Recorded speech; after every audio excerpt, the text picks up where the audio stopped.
4 అధ్యాయాలు ప్రసంగం చదివాం. అప్పుడు 3వ ప్రసంగం మాకు 5, 6 అధ్యాయాలు 2 ప్రసంగమే, అంటే పెద్ద ప్రసంగమే. అప్పుడు దాన్ని మనం ఏం చేసామంటే 3 భాగాలు చేసాం ఆ ప్రసంగాన్ని. ప్రతి వారం మొదటి వారం ఏం చదివాం? ఆమోసు ఇస్రాయేల్ పరిస్థితిని వివరించాడు. అది ప్రసంగంలో ఆ పరిస్థితిని చెప్పాడండి ఆమోస్. ఈరోజు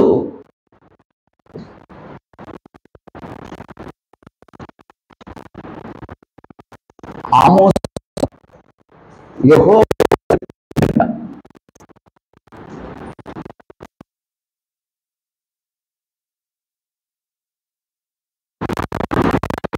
సెలవిచ్చిన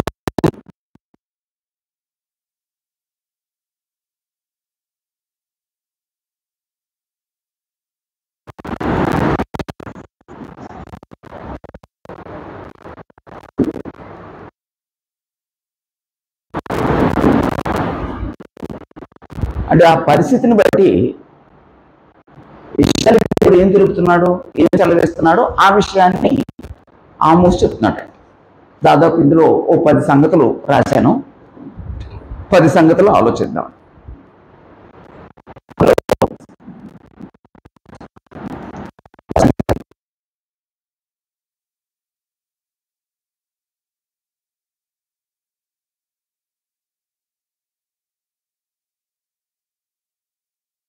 ఐదు అధ్యాయం 4 వచనం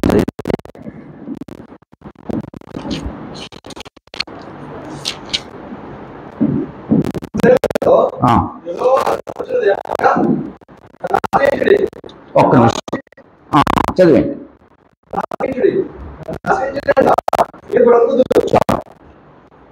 ఇక్కడ యెహోవా సెలవిచ్చింది ఏంటండి? నన్ను ఆశ్రయించండి.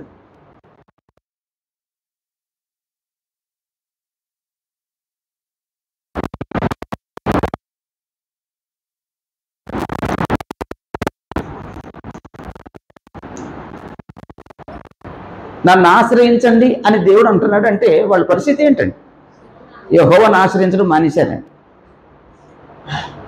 ఒకవేళ యెహోవాను ఆశ్రయించకపోతే, దేవుణ్ణి ఆశ్రయించకపోతే దేన్ని ఆశ్రయించి ఉంటారు? ఏదో వ్యర్థమైన ఆశ్రయించారన్నాడు. అందుకు దేవుడు వాళ్ళ పరిస్థితిని వివరించి నన్ను ఆశ్రయించండి. బైబిల్లో ఒకప్పుడు దేవుణ్ణి ఆశ్రయించి తర్వాత దేవుణ్ణి విడిచిపెట్టేసిన వాళ్ళు ఉన్నారండి? ఉన్నారండి. ఒకప్పుడు దేవుణ్ణి ఆశ్రయించారు, ఆ తర్వాత భవిష్యత్తు కానీ ఆ తర్వాత చరిత్రలో చూస్తే యెహోవాను విడిచిపెట్టేయటం, దేవుని విడిచిపెట్టేయటం, ఆయన కార్యాన్ని మర్చిపోయి ఉండటం, వారు వేరే వాటిని ఆశ్రయించడం అనే దాన్ని చూస్తాం. అలాగా ఉదాహరణకి మనకి బైబిల్లో చాలామంది చరిత్రలు ఉన్నాయి. యోవాషు చరిత్ర. యోవాషు ఆయన ఎవరు దాచి ఆయన రాజుగా పట్టాభిషేకం చేశారు? దేవుడే, కాదంటలేదు. కానీ ఎవరండి? పరోక్షంగా. అమ్మా, ప్రత్యక్షంగానేమో యాజకుడు అండి, పరోక్షంగా దేవుడు, ప్రత్యక్షంగా ఎవరండి? యెహోయాదా. అయితే అక్కడ అన్న మాట ఏంటంటే, ఒకసారి దినవృత్తాంతాలు తీయండి ఒకసారి. 2వ దినవృత్తాంతాల గ్రంథం, 2వ దినవృత్తాంతాల గ్రంథం 25వ అధ్యాయం, లేకపోతే దానికంటే ముందు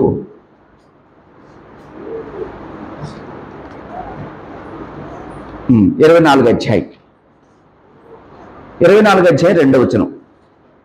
యాజకుడైన యెహోయాదా బ్రతికిన దినములన్నీ యోవాషు యెహోవా దృష్టికి యథార్థంగా ప్రవర్తించాను. అంటే ఆ యాజకుడు బ్రతుకున్నంత కాలం యెహోవాను ఆశ్రయించాడండి, యథార్థంగా బ్రతికాడండి. కానీ ఆ యాజకుడు చనిపోయిన తర్వాత చేంజ్ వచ్చేసింది. చేంజ్ వచ్చేసి విగ్రహారాధన చేయటం, దేవుడు ఏదైతే వద్దన్నాడో అది ఆ రాజ్యంలోనికి రప్పించటం అన్నీ చేశాడండి. అప్పుడు యెహోయాదా కొడుకు వెళ్ళాడండి, జకర్యా గద్దించాడండి, వద్దు, మీరు చేసేది మంచిది కాదు, వాటిని విడిచిపెట్టండి అని చెప్తే ఆ జకర్యాని చంపించేశాడండి యోవాషు. ఆ జకర్యాని చంపించేశాడండి. అలా ఒక మాట అంటాడండి, దేవుడు దేన్ని తన యొక్క దృష్టిలోకి తీసుకున్నాడు అనమాట, అంటే సివియర్గా తీసుకోపోతాడు అనమాట దేవుడు దాన్ని. అలాగే ఒకప్పుడేమో దేవుణ్ణి ఆశ్రయిస్తారు, మరి కొంతకాలం అయిన తర్వాత దేవుని విడిచిపెట్టేయడం జరుగుద్ది. ఇప్పుడు గెహాజీ ఉన్నాడు, ఎలీషాను ఆశ్రయించాడు, కానీ వెండి బంగారాలను ఆశించి తర్వాత ఆ వెండి బంగారాలను ఆశ్రయించడం చూస్తాం. ఇస్కరియోతు యోధా యేసుప్రభుని ఆశ్రయించాడు, ఆ తర్వాత ఆ డబ్బు కోసం, ఆ ధనం కోసం యేసుప్రభుని అమ్మేశాడు. అలాగే బైబిల్లో ఎంతోమంది ఉదాహరణలు ఉన్నాయండి. ఒకప్పుడు యెహోవాను ఆశ్రయించినట్టు ఉంటారు, కొంతకాలం అయిన తర్వాత యెహోవాను విడిచిపెట్టేయడం జరుగుతుంది. నేను అలాంటి వాళ్ళు బోలు మంది చూశానండి. ఒకప్పుడు బాగా వాక్యం వినేవాళ్ళండి, వాక్యం విని వీళ్ళు బ్రతికితే ప్రభువులాగా బ్రతుకుతారు అనుకున్న వాళ్ళు కూడా ప్రభువుని విడిచిపెట్టేసిన వాళ్ళు నేను చూశానండి. సంఘాన్ని హత్తుకుంటారు అన్నవారు కూడా సంఘాన్ని విడిచిపెట్టిన వాళ్ళని చూశానండి. చూశారండి మీరు అలాంటి వాళ్ళని? అలాగండి. అప్పుడు దేవుడు ఏమంటున్నాడంటే, మీరు నన్ను ఆశ్రయించండి. ఎందుకు ఆశ్రయించమంటున్నాడు? దేవుడు మాట విడిచిపెట్టేశారే. అప్పుడు ఏమన్నాడంటే, మీరు నన్ను ఆశ్రయిస్తే మీరు బ్రతుకుతారు.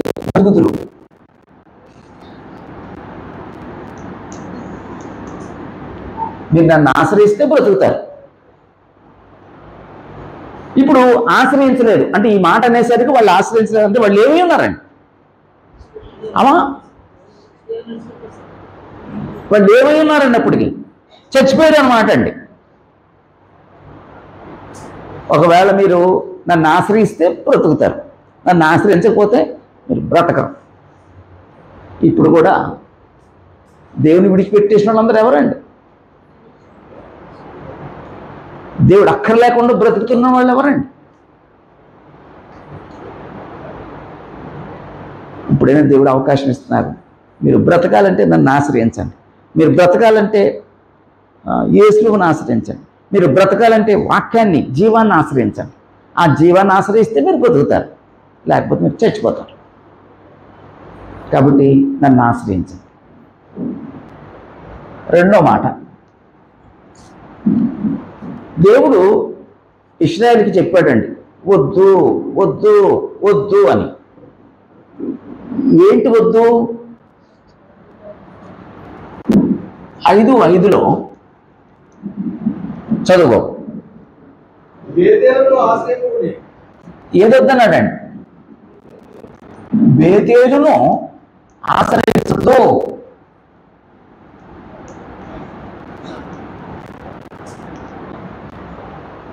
బేతేల్లో ఏముంది ఆశ్రయించద్దంటానికి? 2 దూడబొమ్మలు ఉన్నాయండి.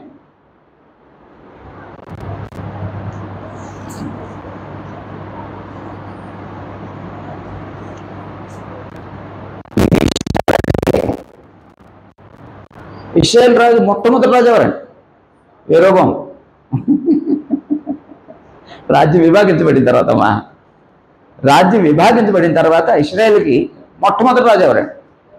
యెరోబాము. ఐక్యరాజ్యంలో మొట్టమొదటి రాజు సౌలు. ఈ యెరోబాము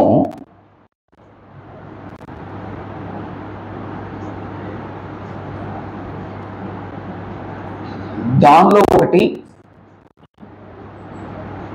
బేతేలు ఒకటి, 2 దూడబొమ్మలు పెట్టాడండి. లేకపోతే దాను బేతేలు 2 దూడబొమ్మలు పెట్టాడు. ఇశ్రాయేలీలు యెరూషలేం వెళ్లకుండా, యెరూషలేంలో దేవుణ్ణి ఆరాధించకుండా ఈ యెరోబాము వీళ్ళందరినీ ఈ బేతేల్లో దాను పెట్టిన పూజించినట్టు 2 తోడుబొమ్మలు పెట్టి దైవత్వాన్ని మార్చేశాడండి. అక్కడ మిమ్మల్ని ఐగుప్తు నుంచి తీసుకొచ్చిన యెహోవా ఇవే. ఆ ఒక్క మాటతో చేంజ్ అయిపోయారండి మొత్తం ఇశ్రాయేలీ. అంతే కదండి, రాజు ఎట్టివాడో ప్రజలు ఎట్టివారే. దాంతో ఈ బేతేలులో విగ్రహారాధనతో నిండిపోయిందండి. యెహోవాని అనుసరించడం మానేసి, యెహోవాని ఆశ్రయించడం మానేసి దూడబొమ్మల్ని ఆశ్రయించారు. అది మొదటి రాజులు 13వ అధ్యాయంలో 28-30 వచనాలు వేసేసుకోండి అక్కడ. అందుకే దేవుడు ఏమన్నాడంటే, బేతేలు నువ్వు ఆశ్రయించొద్దు.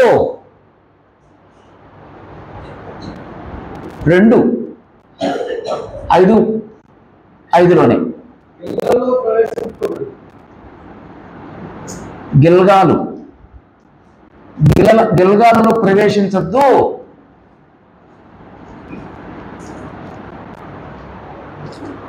గిల్గాల్లో ప్రవేశించొద్దు. ఎందుకన్నాడండి ఈ మాట గిల్గాల్ గురించి? గిల్గాల్ గురించి దేవుడు ఎందుకు ఈ మాట అన్నాడు? యెహోషువ కాలంలో, సమూయేలు కాలంలో ఈ ప్రాంతం దీవెనకరమైన ప్రాంతం అండి. కానీ రాను రాను విగ్రహాలకి స్థానం అయిపోయిన ప్రాంతంగా మారిపోయింది.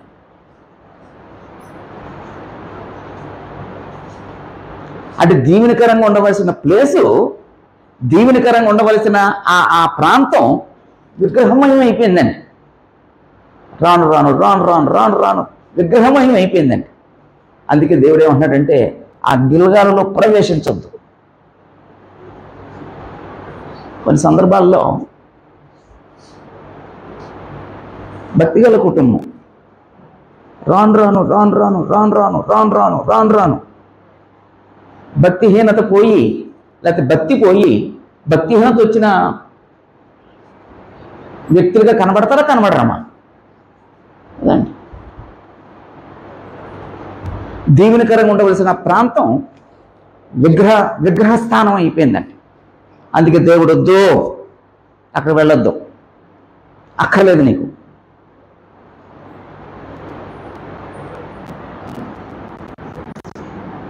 ఐదులోనే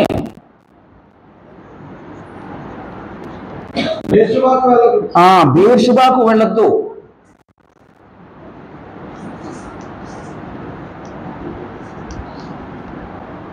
ఈ బేర్షెబా ఏంటిదమ్మా?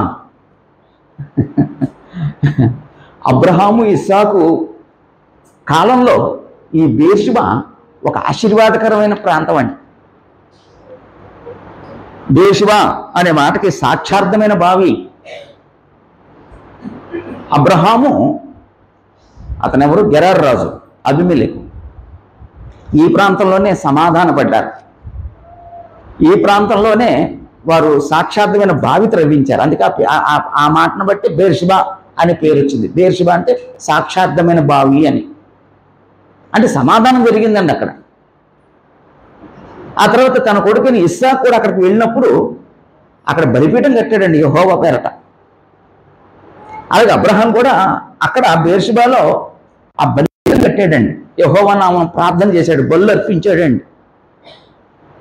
అలాంటి ప్రాంతం రాను విగ్రహాలతో కూడింది అయిపోయిందండి. అందుకే దేవుడు వద్దు, ఆ ప్రాంతానికి వెళ్ళొద్దు. ఒకసారి ఇక్కడి నుంచి మనం ఏమైనా ఆలోచిస్తే, మన కుటుంబాలు కానీ, మన బిడ్డలు కానీ, మన వ్యక్తిగత ఆత్మీయ జీవితం కానీ రాను ఎలా మారిపోతుంది? దీవెనకరంగా ఉన్నాయా మన జీవితాలు? రాను యెహోవాకి దుఃఖం పుట్టించేటట్లుగా ఉన్నాయా?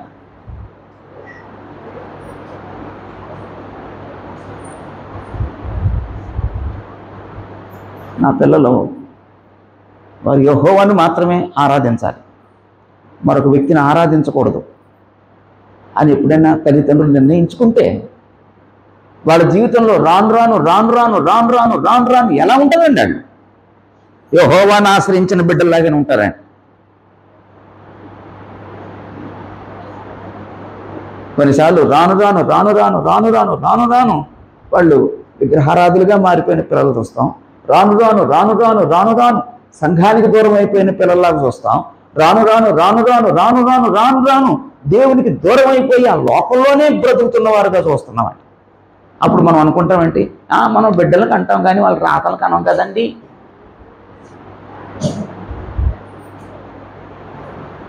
రాను రాను మన బ్రతుకులు దీవెనకరంగానే ఉండాలా?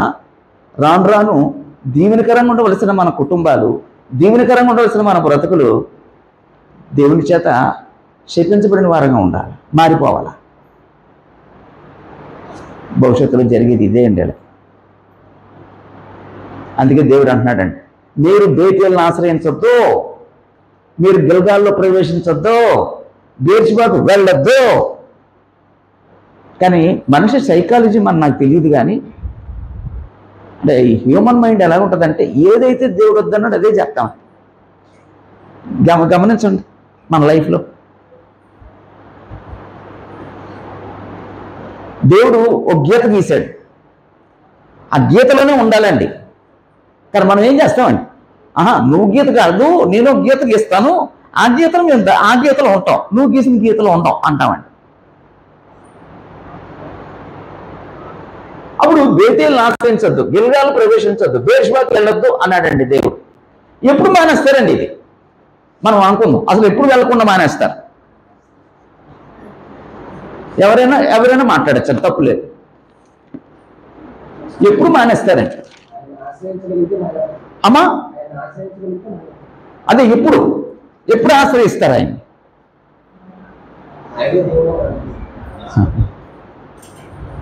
ఆయన ఎవరో అర్థమైతే ఇక దేన్ని ఆశ్రయించలేండి. యెహోవా అర్థం అవ్వాలండి. యెహోవా అర్థం అవటానికి ఆ ప్రవక్త ఏం చేసేదండి, యెహోవా ఎవరంటే అవి చెప్పాడు చూడండి. ఆమోసు గ్రంథం 5వ అధ్యాయంలో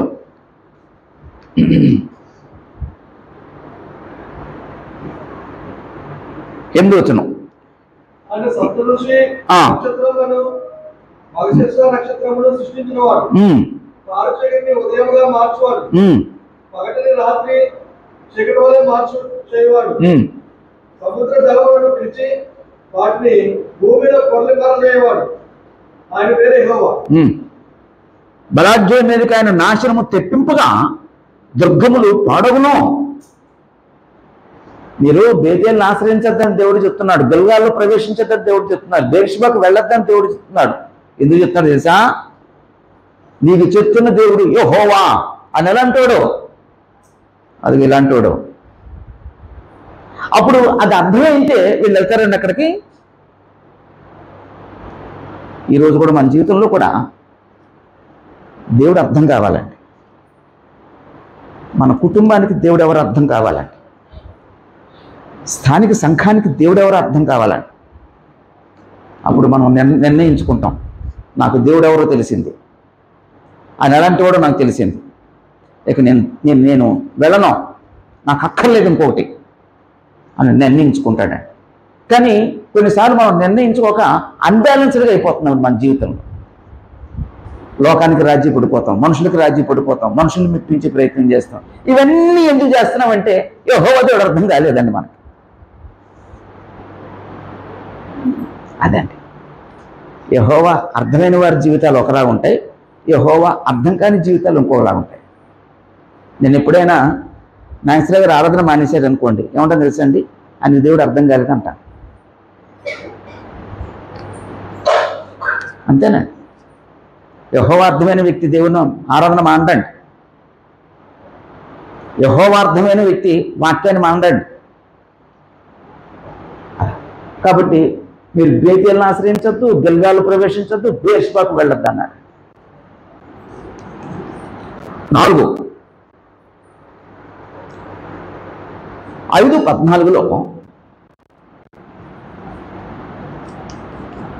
5:14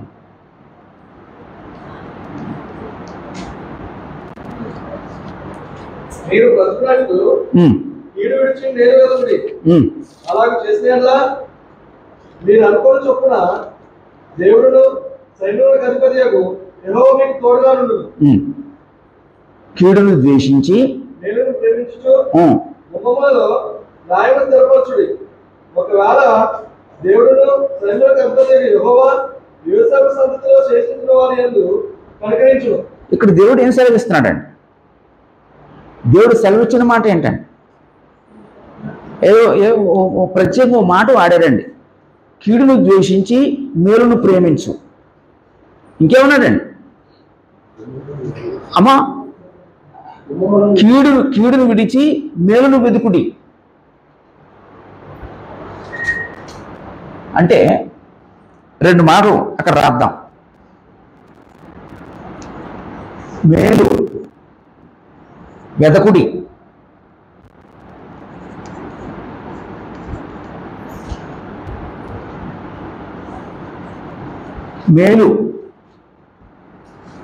మేలును ప్రేమించుడి.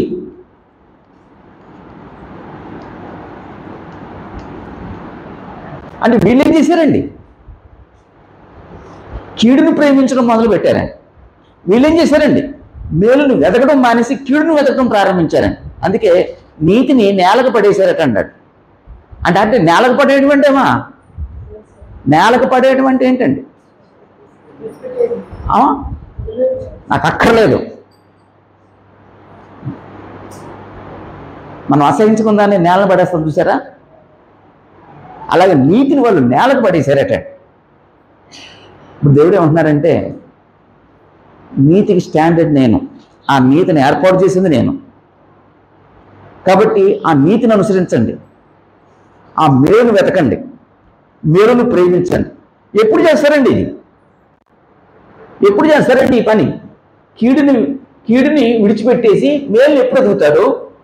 కీడును ప్రేమించడం మానేసి మేలుని ఎప్పుడు ప్రేమిస్తాడు? మారుమనసు పొందితే. అందు మధ్యలో దేవుడు ఏం చేయమన్నాడండి? మారు మనసు పొందమన్నాడండి. అప్పుడు మీరు మారు మనసు పొందితే, మారు మనసు పొంది మేలు వెతికితే, మీరు మారు మనసు పొంది మేలును ప్రేమిస్తే, అప్పుడు ఈ మారు మనసుతో చేసిన ఈ పని ఏమవుతుందండి? అప్పుడు దేవుడు యెహోవా తోడై ఉంటాడు. యెహోవా తోడై ఉండును.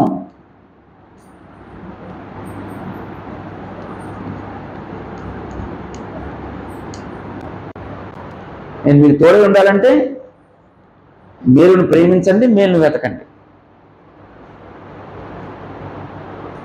అప్పుడు ఎప్పుడు మేలు వెతుకుతారు, ఎప్పుడు మేలును ప్రేమిస్తారు? మీరు ఆ కీడు విడిచిపెట్టి మేలు ప్రేమిస్తారు. అప్పుడు మీకు తోడై ఉంటాను.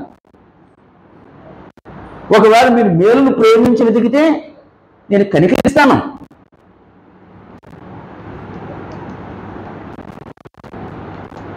కనికరిస్తాను. 14లో ఆ మాట ఉంది.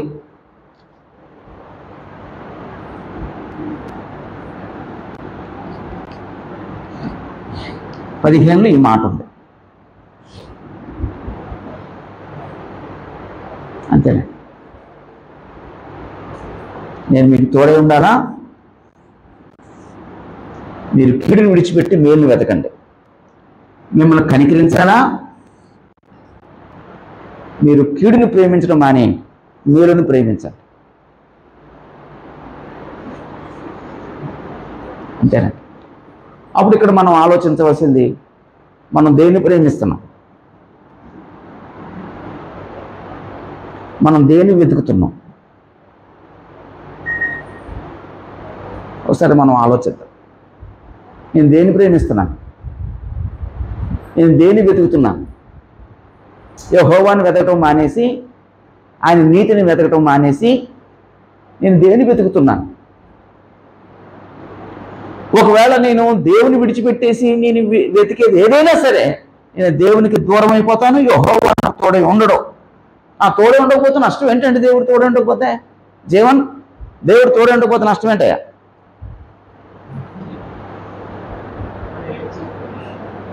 నథింగ్ అండి. మనం ఏమీ చేయలేమండి. అప్పుడు దేవుడు కనికరించకపోతే, కనికరం లేకపోతే ఏమవుతామండి? దేవుడు కనికరం లేకపోతే ఏమవుతామండి?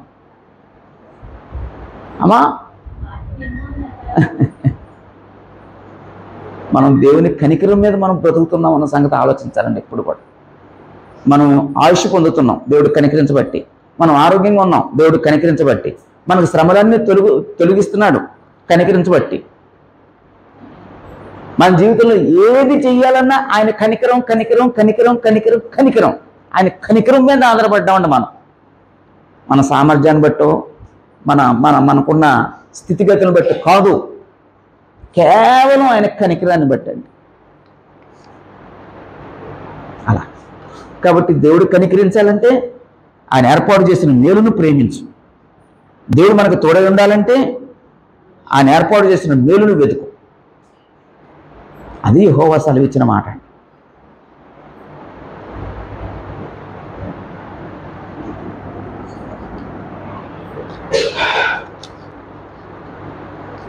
ఐదో అధ్యాయం 18-20 వచనాలు. యెహోవా దినము రావాలని ఆశపెట్టుకొని ఉన్నవారా, ఓహో మీకు శ్రమ. యెహోవా దినము వచ్చుట వల్ల మీకు ప్రయోజనమేమి? అది వెలుగు కాదు, అంధకారం.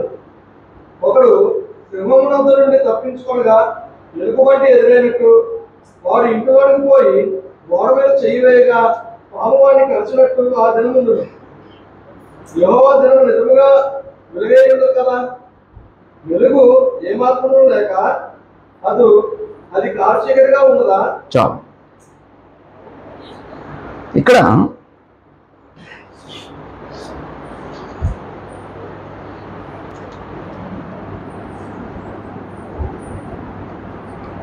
యెహోవా దినము కొరకు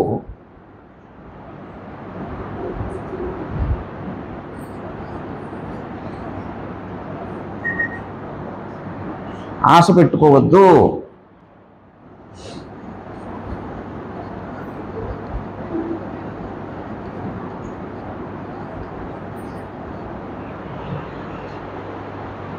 యెహోవా దినం కొరకు ఆశ పెట్టుకోవద్దు. యెహోవా దినం కొరకు ఒకవేళ మీరు ఆశ పెట్టుకుంటే ఆ యెహోవా దినం వారికి ఏం కలగజేస్తుందటండి? శ్రమ కలగజేద్ది. యెహోవా దినం కొరకు ఆశ పెట్టుకుంటే మీకు ప్రయోజనం కాదు, ప్రయోజనం లేదు.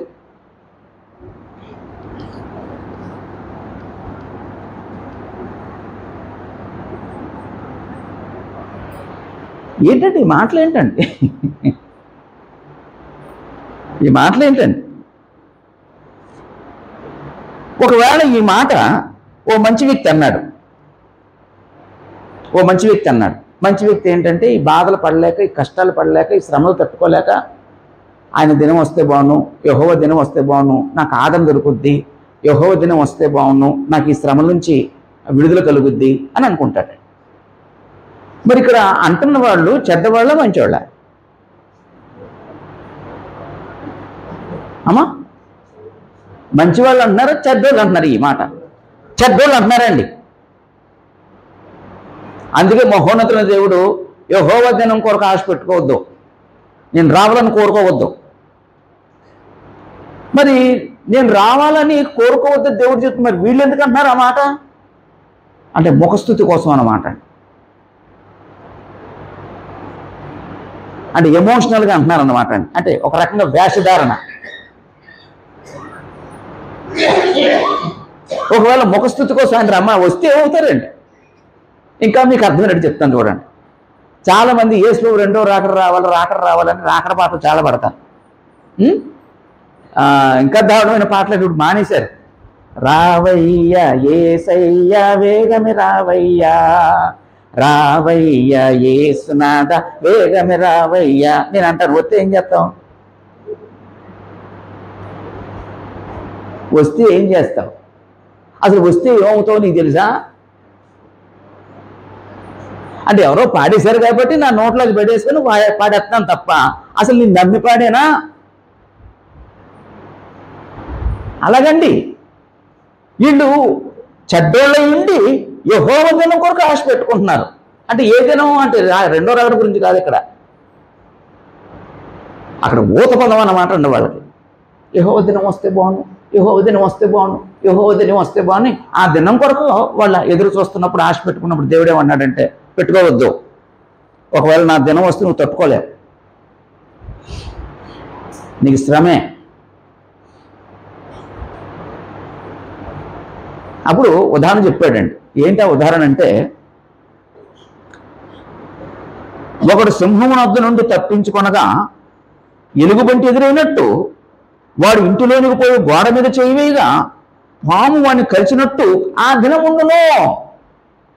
యెహోవా దినం ఎలా ఉంటుందంటండి వీళ్ళకి. ఒక ఆయన సింహం ఎదురు ఏంటండి, ఆ సింహం ఎదురైతే సింహం బారిన పడకుండా తప్పించుకున్నాడటండి. తప్పించుకొని ఎక్కడికి వెళ్ళిపోయాడటండి, అమ్మా ఎలుగుబంటి ఎదురైందటండి. అప్పుడు ఎలుగుబంటి నుంచి కూడా తప్పించుకున్నాడటండి. తప్పించుకొని ఇంట్లోకి వెళ్ళిపోయి తలుపు వేసాడటండి. ఆ తలుపు పైన గెడ ఉంటుంది కదండి, ఆ గెడ పెడితే చెయ్యలేగితే అక్కడ పాము కాటేసిందట. అంటే నువ్వు నా చేతిలోంచి తప్పించుకోలేవు, యెహోవా దినం అలా ఉంటుంది. అసలు మనం దేవుడిని తప్పించుకోగలమండి? కానీ ఏమాత్రం మనిషి అది ఆలోచించట్లేదండి. అంటే మనిషి జీవితం ఎలాగైపోయిందంటే, దేవుడు అక్కర లేకుండానే బ్రతుకుతున్నామండి. దేవుడితో మన జీవితాలు ప్రమేయం లేకుండానే బ్రతుకుతున్నామండి. కాబట్టి యెహోవా దినం కొరకు నువ్వు ఆశ పెట్టుకోవద్దు. అంటే వీళ్ళు ముఖస్థుతి అన్నమాట అండి, వేషధారణ అన్నమాట అండి. వేషధారణతో ఆ మాట అన్నారు తప్ప నిజంగా దేవుని దినం కొరకు ఎదురు చూడటం కాదండి. అందుకే దేవుడు మీరు వద్దు, చూడొద్దు, అది నీకు శ్రమ. ఒకవేళ నా దినం కొరకు నువ్వు ఆశ పెట్టుకుంటే నీకు ప్రయోజనమే ఉండదు. ఒకవేళ నేను వస్తే వెలుగు వస్తుంది, కానీ నేను వస్తే అది అంధకారమే. అంధకారం వల్ల నీకేంటి ప్రయోజనం? ఎప్పుడైనా తీతుపత్రిక చదవండి. తీతుపత్రికలో మాట అంటాడండి, శుభప్రదమైన నిరీక్ష నిమిత్తం ఎదురు చూచు అనే మాట వాడతాడండి. అంటే యేసుప్రభు రెండవ రాకడ కొరకు మనం ఎదురు చూస్తున్నాం. అది నీకు ఎలాంటిది అయ్యాలి, ఎలాంటిది అవ్వాలి? శుభప్రదమైందే ఉండాలి. నీకు శుభాన్ని తెచ్చేదే ఉండాలి ఆయన రాకడ. నీకు అశుభాన్ని తెచ్చేటట్టుగా ఉండకూడదు. అలాగండి. కాబట్టి ఓ ఇశ్రాయేలులారా, యెహోవా దినం కొరకు ఆశ పెట్టుకుంటున్నారు, నేను రావాలని మీ మధ్యకని కోరుకుంటున్నారు, కానీ మీకు ఏమాత్రము మేలు కాదు, అది ఏమాత్రం ప్రయోజనం కాదు మీకు. కాబట్టి ఆశ పెట్టుకోవద్దు. అదండి.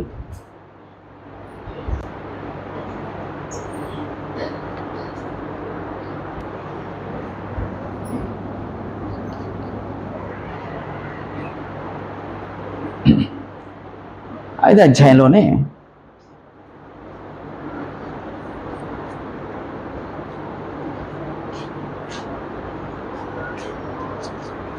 ఐదో అధ్యాయం 21-24.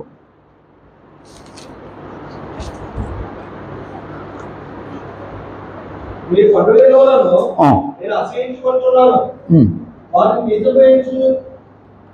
చూస్తున్నాను. చదివండి 21 వరకు. ఈ వ్రత దినములలో మరియు వాసన నేను అనుగ్రహించడం, నాకు దహనబలులను నైవేద్యములను మీరు అర్పించినను నేను వాటిని అంగీకరింపను. సమాధానముగా మీరు అర్పించు రొమ్మిన పశువులను నేను చూడను. మీ మాటల ధ్వని నా యొద్ద నుండి తొలగనీయుడి. మీ స్వరమండలముల నాదము వినుట నాకు మనసు లేదు. నీళ్లు పారినట్లుగా న్యాయం జరగనీయుడి. గొప్ప ప్రవాహం వలె నీతిని న్యాయంపచేయనీయుడి. చాలు.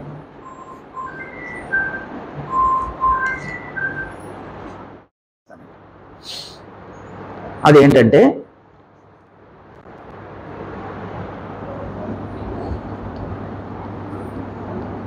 ఆచారములు కాదు,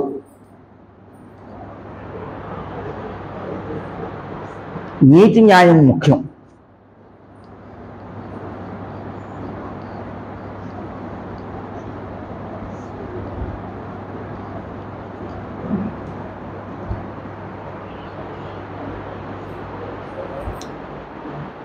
ఆచారాలు కాదు. ఇక్కడ ఆచారాలు ఏంటి? మీ పండుగ దినాలు. ఇక్కడ ఆచారం ఏంటి? మీ వ్రత దినాలు. మీ ఆచారం ఏంటి? దానబలులు. మీ ఆచారం ఏంటి? నైవేద్యములు. మీ ఆచారం ఏంటి? సమాధాన బలులు. మీ ఆచారం ఏంటి? క్రొవ్విన పశువులు. మీ ఆచారం ఏంటి? పాటల ధ్వని. మీ ఆచారం ఏంటి? స్వరమండలం. అంటే ఇప్పుడు దేవుడు దేన్ని చూస్తున్నాడండి? ఆచారాలను చూస్తున్నాడా? నీతి న్యాయాలను చూస్తున్నాడా? ఆచారాలను చూస్తున్నాడా? జీవితాన్ని చూస్తున్నాడా? అంతేనండి. ఇప్పుడు ఇశ్రాయేల్ పరిస్థితి ఏంటండి? వాళ్ళు డైలీ యాక్టివిటీస్ ప్రాధాన్యత ఇచ్చారు తప్ప లైఫ్కి ప్రాధాన్యత ఇవ్వలేదు.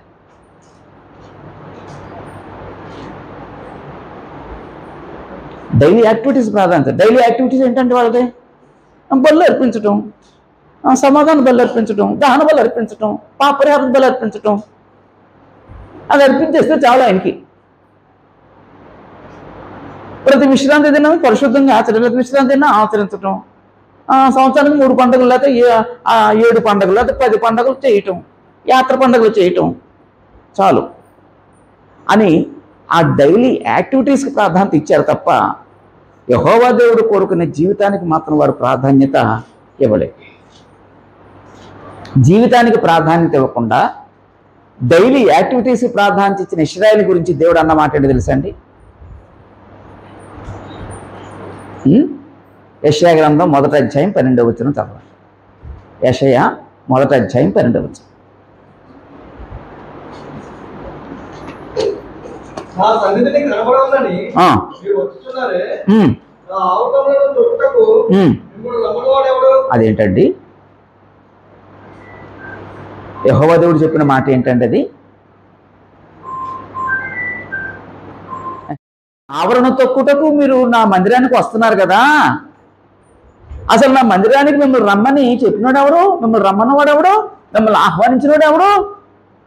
అంత కఠినంగా మాట్లాడతాడు దేవుడు. అంటే వాళ్ళు ఏం చేశారన్నమాట అండి. ఆ అధ్యాయం అంతా చదివితే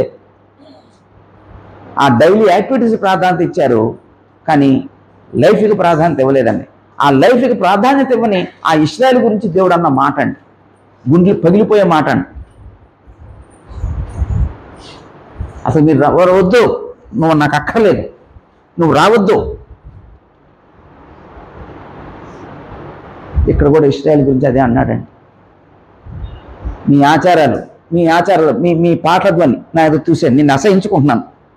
మీ కొవ్విన పశువులు నాకు అక్కర్లేదు, నీ అర్పణలు నాకు అక్కర్లేదు.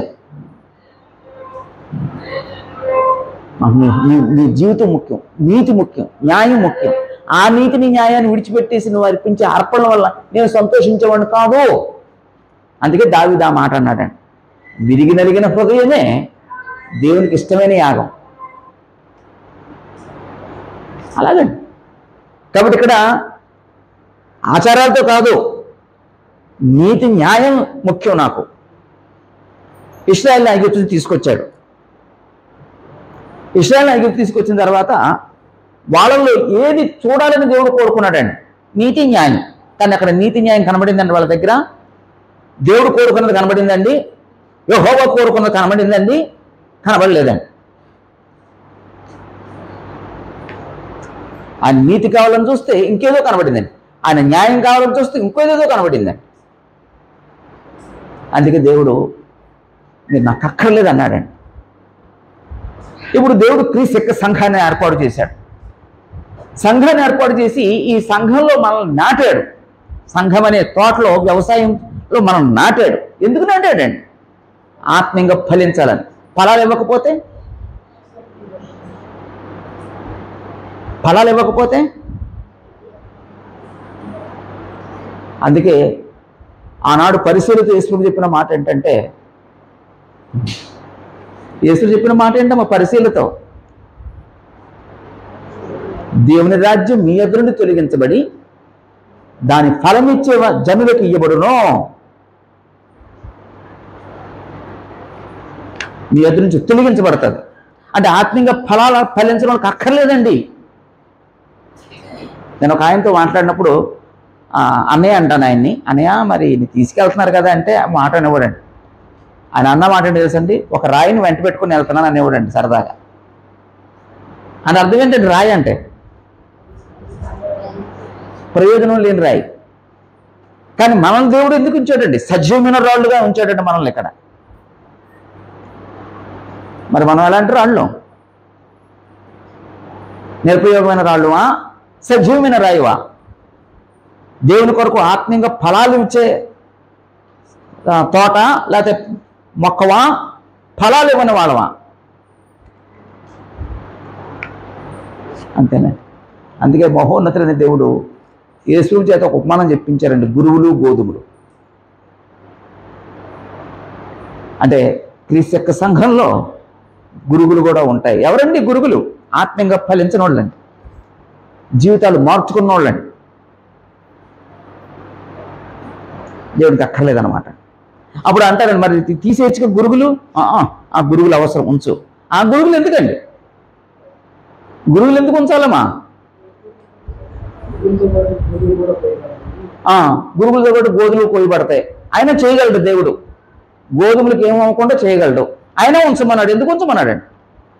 ఈ గురువుకి ఈ గోధుమకి ఈ గురువు పరీక్ష.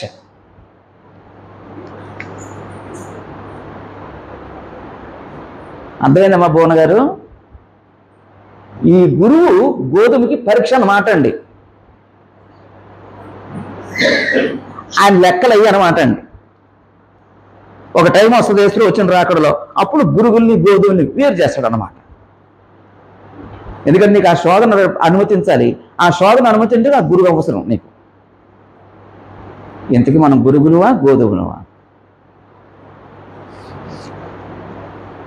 ఎవరు క్రీస్తు సంఘంలో ఉండి గురుగ్గా బ్రతకూడదు, గురుగ్గా బ్రతకూడదు. కాబట్టి నీ ఆచారాలు నాకు వద్దు, అవి వద్దు. దానివల్ల నేను సంతోషించను. నీ జీవితాన్ని బట్టి నేను సంతోషిస్తాను, నీ నీతిని బట్టి నేను సంతోషిస్తాను, న్యాయాన్ని బట్టి నేను సంతోషిస్తాను. అది కావాలి, అది ముఖ్యం, ఇది ముఖ్యం కాదు.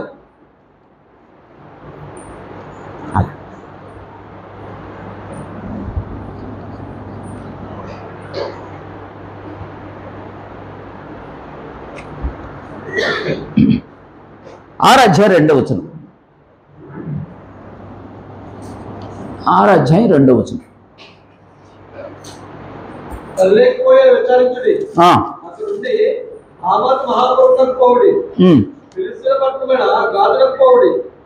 అవి రాజ్యముల కంటే గొప్పవి కదా, వారి సరిహద్దులు నీ సరిహద్దుల కంటే విశాలమైనవి కదా. చూడండి, ఇక్కడ దేవుడు ఎక్కడికో వెళ్ళమన్నాడండి. ఎక్కడికి వెళ్ళమన్నాడండి అమ్మ? 3 ప్రాంతాలకి, కల్నే, హమాతు, గాతు. అక్కడికి వెళ్ళండి అన్నాడండి. ఎందుకు వెళ్ళమన్నాడండి?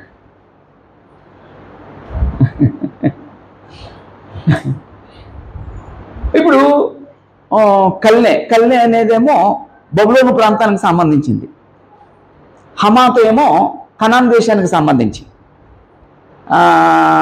గాతు ఏమో ఫిలిస్తీన్ దేశానికి సంబంధించి. అంటే ఈ 3 రాజ్యాలు భయంకరమైన బలమైన రాజ్యాలండి. బబులోను సామ్రాజ్యం బలమైన రాజ్యమేనండి అమ్మా, మామూలు కాదండి. అలాగే కనాన్ రాజ్యం బలవంతమైందండి, గొప్పదేనండి, గొప్పదేనండి. అలాగే ఫిలిస్తీన్ దేశం గొప్పదేనండి, గొప్పదేనండి. కాబట్టి ఆ కల్నేకి వెళ్ళి చూడండి, ఆ హమాతు ప్రాంతానికి వెళ్ళి చూడండి, ఆ గాతుకి వెళ్ళి చూడండి. మీ సరిహద్దు కంటే ఆ సరిహద్దులు పెద్దవి కావా? మీ రాజ్యముల కంటే ఆ రాజ్యం గొప్పది కాదా? ఎందుకు చెప్పాడండి? ఆ బలమైన రాజ్యాలనే నేను నాశనం చేశాను. మిమ్మల్ని నాశనం చేయనా నేను? వెళ్ళండి, కాదు తెలిసి చూడండి ఎలా నాశనం అయిపోయినాయి. వెళ్ళి చూడండి, నీకు అర్థం అవుతుంది. మీ రాజ్యముల కంటే గొప్పమైన రాజ్యములు నాశనం అవుతుంది. మీ రాజ్యముల కంటే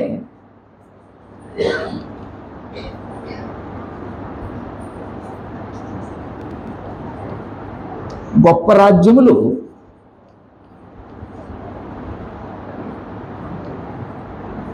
నాశనమాయను.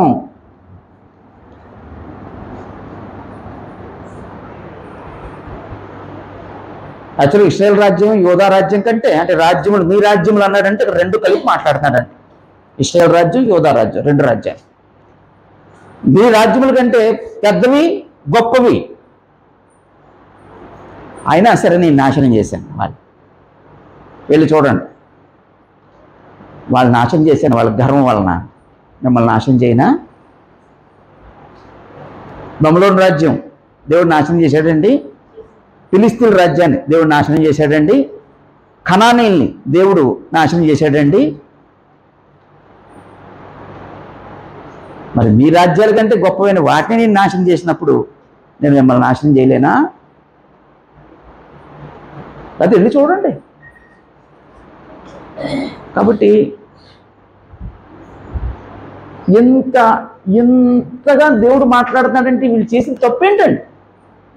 యెహోవాను ఆశ్రయించడం మానేసి ఆ విగ్రహాలను ఆశ్రయిస్తున్నారండి.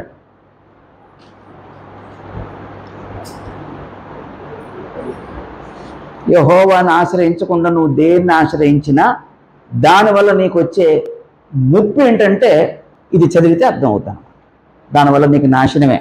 నువ్వు దేన్ని ఆశ్రయిస్తావో నువ్వు ఆశ్రయించిన దానివల్ల నువ్వు నష్టపోతావు, అంతే. అదే చెప్తున్నాడండి దేవుడు. కాబట్టి నువ్వు బ్రతకాలంటే ఆ బేతేలను ఆశ్రయించొద్దు. నువ్వు బ్రతకాలంటే గిల్గాలను ప్రవేశించొద్దు. నువ్వు బ్రతకాలంటే బేర్షెబాకి వెళ్ళొద్దు. అక్కడేముంది? విగ్రహారాధన ఉంది. జాగ్రత్త.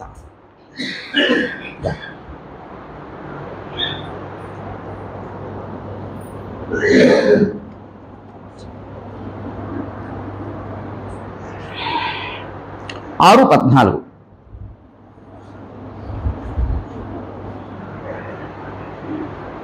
ఎందుకు దేవుడును సైన్యములకు అధిపతియగు యెహోవా సెలవిచ్చినదేమనగా, ఇశ్రాయేలులారా, నేను మీ మీదకి ఒక జనమును రప్పించును. వారు ఆ మాటలకు ఓ మార్గం మొదలుకొని అరణ్యపు నది వరకు మిమ్మల్ని బాధించు. అప్పుడు దేవుడు ఏమంటున్నాడంటే, ఇశ్రాయేలు మీదకి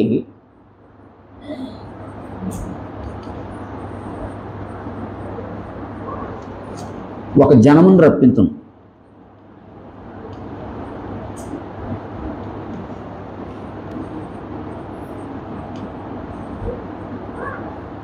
వాళ్ళు ఏం చేస్తారు? మిమ్ములను బాధింతురు.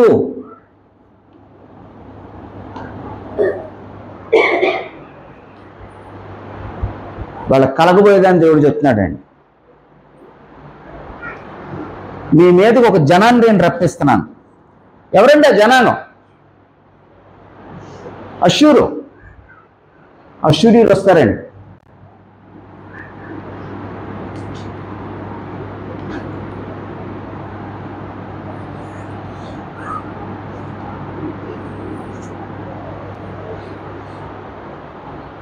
యూదులేమో బబులోను చెరకు వెళ్ళిపోతారు, ఇశ్రాయేల్ ఏమో అశ్షూరుకి వెళ్ళిపోతారు. క్రీస్తుకు పూర్వం 721వ సంవత్సరం 721 BC మీరు అశ్షూరు రాజు వచ్చి ఇశ్రాయేలుని చెరకు తీసుకెళ్ళిపోతారు. దేవుడు చెప్పినట్టు అక్షరాల జరిగిందండి. ఆ జరగబోయేదాన్ని ఆమోస్ చెప్తున్నాడు. అలా నేను మీ మీదకి ఒక జనాంగా నేను రప్పించబోతున్నాను అంటే, ఇప్పుడు అశ్షూరీయులు ఇశ్రాయేలు మీదకి తమకు తాముగా వచ్చారా, దేవుడు అనుమతిస్తే వచ్చారా? అంతేనండి. బబులోనీయులు యోధావారి మీదకి దేవుడు అనుమతిస్తే వచ్చారా, వాళ్ళంతటా వాళ్ళు రాగలిగారా? మాదీ పారసికులు తమంతట తామే వచ్చేసారా, దేవుడు అనుమతించాడా? గ్రీకులు తమంతట తామే వచ్చేసారా, దేవుడు అనుమతించాడా? రోమిలు తమంతట తామే వచ్చారా, వాళ్ళు దేవుడు అనుమతిస్తే వచ్చారా? రోమారాజ్య పతనం ఎవరో చేస్తే జరిగిందా, దేవుడు అనుమతిస్తే జరిగిందా? దేవుడు అనుమతి లేకుండా ఏది జరగదండి. అసలు దేవుడు అనుమతి లేకుండా ఈ బబులోనీయులు యోధావారి మీదకి వెళ్ళి ఆ దేవాలయాన్ని ముట్టుకోగలరండి? ఆ మందసాన్ని ముట్టుకోగలరండి? యెరూషలేము దేవాలయంలో ఒక్క బంగారు చిన్న వీసు కూడా తీసుకురాగలరండి? దేవుడు అనుమతిస్తేనే జరుగుద్దండి. ఆ జనాంగాన్ని నేను రప్పిస్తాను. ఆ జనాంగాన్ని రప్పించి వాళ్ళ చేత మిమ్మల్ని నేను బాధింపజేస్తాను. అది ఇశ్రాయేలు గురించి యెహోవా సెలవిచ్చింది ఆమోస్ తెలుపుతున్నాడండి. ఇది 3వ ప్రసంగంలో ఒక భాగం. అంటే యాక్చువల్గా పెద్ద ప్రసంగం అండి. ఇది పెద్ద ప్రసంగం కాబట్టి మనం ఏం చేసామంటే ఒక వారంలో అవ్వదు కాబట్టి మనం 3 వారాలు పెట్టుకున్నామంట. ప్రసంగంలో మొదటి భాగం ఏంటంటే ఇశ్రాయేలు పరిస్థితిని వివరించాడండి ఆమోస్. రెండో భాగం ఏం చేశాడంటే ఆ పరిస్థితిని బట్టి యెహోవా ఏం సెలవిస్తున్నాడు ఇశ్రాయేలుకి అది చెప్పాడండి. అప్పుడు 3వ భాగంలో వచ్చే వారం దేవుని చిత్తం అయితే కలిగే ప్రతిఫలం గురించి, ఎలాంటి ప్రతిఫలం కలగబోతుందో దేవుడు చెప్తాడండి. దేవుని చిత్తం అయితే మనం వచ్చే ఆదివారం అది విన్నాం. ఇక్కడ ప్రవక్త ప్రసంగంలో తన మాటలు చెప్పాడా, యెహోవా సెలవిచ్చిన మాటలు చెప్పాడా? అందుకే వాళ్ళు ఎక్కడ కూడా యెహోవా సెలవిచ్చినదేమనగా అని స్టార్ట్ చేసి ఆ ముగింపులో యెహోవా ఇలాగు సెలవిచ్చను అని ముగిస్తారండి. ప్రారంభంలోనూ అదే మాట్లాడతారు, ముగింపులోనూ అదే మాట. దాని అర్థం ఏంటండి? ఆ ప్రవక్త సొంత మాటలు లేవండి. ఎప్పుడు కూడా తమ సొంత మాటలు చెప్పరండి. దేవుడు చెప్పినవే చెప్తాడండి, అంతే. తన గురించి చెప్పడండి. ఆమోసు తన గురించి అంత చెప్పాడమ్మా ఆమోసు గ్రంథంలో. దానియేలు తన గురించి అంత చెప్పాడండి. హోషేయ తన గురించి అంత చెప్పాడండి. బైబిల్లో ఎవరు వారి గురించి వారు ఎప్పుడు చెప్పుకోరండి, యెహోవా దేవుని గురించే చెప్తారండి. ఈరోజు నాకు ఎవరైనా ప్రసంగితే నేను ఏం చేస్తాను తెలుసా అండి? ముందు నా గురించి నేను చెప్పుకుంటానండి. నేను పలానా, అసలు నేను ఇంత, నేను అంతా అని. ఎందుకండి?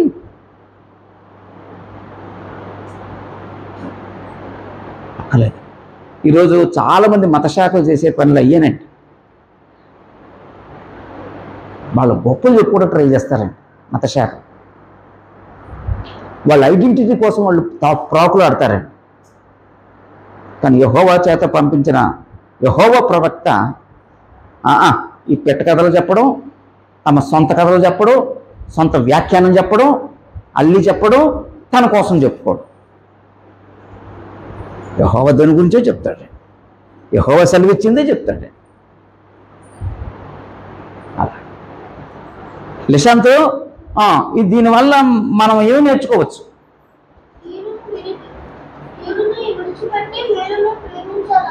అమ్మా ఈ మేలుని ప్రేమించాలి. Very good. ఇంకేం చెప్తారమ్మా మీరు?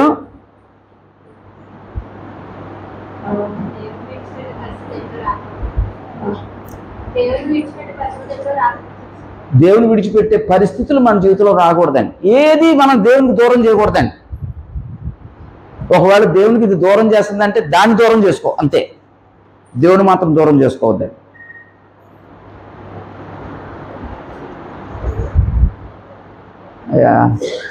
అదే ప్రపంచంలో దేవుడు లేడనే దేశం ఏదండి? అలా కాదండి. దేవుడు అక్కర్లేదు, దేవుడు లేడనే దేశం జపానా, రష్యానా, ఏదో దేశం ఉంది, అక్కడ దేవుడు అక్కర్లేదండి. అక్కడ నినాదం డార్విన్ సిద్ధాంతం అంతా కూడా. అలాంటి చోటకి మీ అబ్బాయికి ఉద్యోగం వచ్చింది, లక్షల లక్షల జీతం ఇస్తామండి అన్న ఒక కంపెనీయే, దేవుడు అక్కర్లేడు దేవుడు లేడని నినాదం చేసిన కంపెనీయే మీ అబ్బాయికి ఆఫర్ ఇచ్చింది. ఏం చేస్తారు సార్ మీరు? మిమ్మల్ని అడగ జీవన్ అడగాలి. ఆమె అలాంటి దేశానికి ఒక ఆఫర్ వచ్చింది, నీకు ఏం చేస్తావు? ఆ పక్కన ఆయన అడుగు. లెక్కలు కడుతున్నాడండి. ఎంత ఇస్తారు నాకు ఇప్పుడు వాళ్ళు? దాన్ని బట్టి నేను చెప్తానని లెక్కలు కడుతున్నాడండి ఆయన. మీ నాన్నగారికి అలాంటి ఆఫర్ వచ్చింది. ఎలాగో ఎర్రషెట్టు కాబట్టి ఆ కమ్యూనిజం కాబట్టి ఆ దేశానికి నీకు ఉద్యోగం వచ్చింది, మంచి ప్యాకేజీ, ఏం చేస్తావు? గట్టిగా చెప్పు. వెళ్ళవు. అమ్మ ఫోర్స్ చేసినా వెళ్ళవు, నాన్న అప్పుల పాలు అయిపోయినా వెళ్ళవు. అదే అంటే అంత గట్టిగా నిర్ణయం తీసుకోవాలండి. దేవుని విసర్జించి దేవుని విడిచిపెట్టి దేవునికి దూరం అయిపోయేది ఏది నా జీవితంలో రాకూడదు. అది ఎంత గొప్ప ఆపర్చునిటీ అయినా. మా అబ్బాయికి సింగపూర్ వచ్చిందండి అవకాశం. ఇప్పుడు అంతే తిడతారు, అలా ఆవిడ అనుకుంటే మా కోడలు తిట్టుకుంటుంది, మా ఆవిడ తిట్టుకుంటుంది. వచ్చిందా నీకు సింగపూరు? నువ్వు తిట్టుకుంటున్నావు నన్ను? వద్దన్నా నేను, అక్కర్లేదు.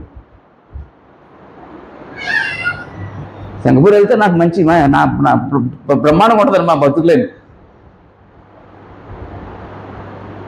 ఎప్పుడు మేము అలాగ ప్రయత్నించలేదండి. నువ్వు ఎక్కడున్నావో అక్కడ దేవుడు బతికిస్తాడు, నువ్వు ఆత్మీయ బతుకుతావు, మా కళ్ళ ముందు ఉంటావు, సంఘాన్ని ఎత్తుకొని బతుకుతావు, అంతే. అదండి.